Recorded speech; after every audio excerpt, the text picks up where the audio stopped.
Chapter 15. I mooch around the house the rest of the day, thinking about Abby and Serena. My head is whirling with this new and scary world that I am learning more and more about. I think nobody has noticed my mood, but Dad must have seen that I'm quiet and withdrawn. At about 8:30, he asked Mum to take Sophia to bed. "It's not fair," she complains as usual. "Why can't I stay up?" "Remember, you have separate bedtimes now, darling. You still need an early bedtime," Mum explains patiently as they head to the bedroom. "So, what is it that's troubling you now, my little angel?" Dad asks, patting the sofa space next to him. "You've had a rumpled frown on your face all day." He strokes my hair, but rather than soothing me, his gentle affection irritates me and sets me off on a rant. Why should any parent feel they have the right to decide whether or not their kids get married? Never mind deciding who they can marry. What gives them the right? Why can't girls just marry because they fall in love? Why should anyone have the right to force them? I'm so furious, but I can feel tears surging in my eyes. I'm desperate for Dad to make it all better, to give me all the answers and make the world all right again, as he always could when I was a little girl. He wraps his arms around me, but it isn't enough. I push away.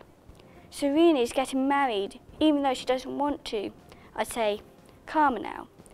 "And when Abby's dad decides the time is right, she'll also be forced to marry whoever he wants her to." When Dad finally speaks, it's with great empathy and softness. "I understand your anger. I have seen this sort of thing many times in my life, and each time I feel the same way. Some parents get all tied up in tradition and wanted to hold onto the values they grew up with, to raise their child the same way they were raised. But the world doesn't stand still. Their values don't necessarily work in this newer world, and not everyone can deal with how our world has changed. What they also don't realise is that even back home, a lot of people have moved on. Their values have adapted. Your cousins in India are now allowed to date and choose who they marry.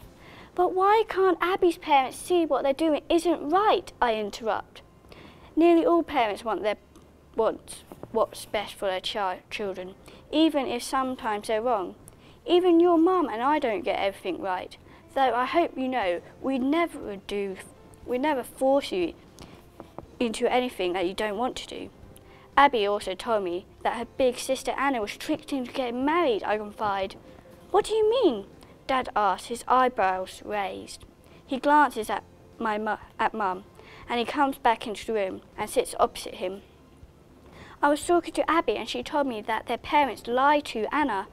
They told her she was going back home for a holiday, and then they made her get married, and Abby hasn't seen or spoken to her since. Abby doesn't even know exactly where Anna is.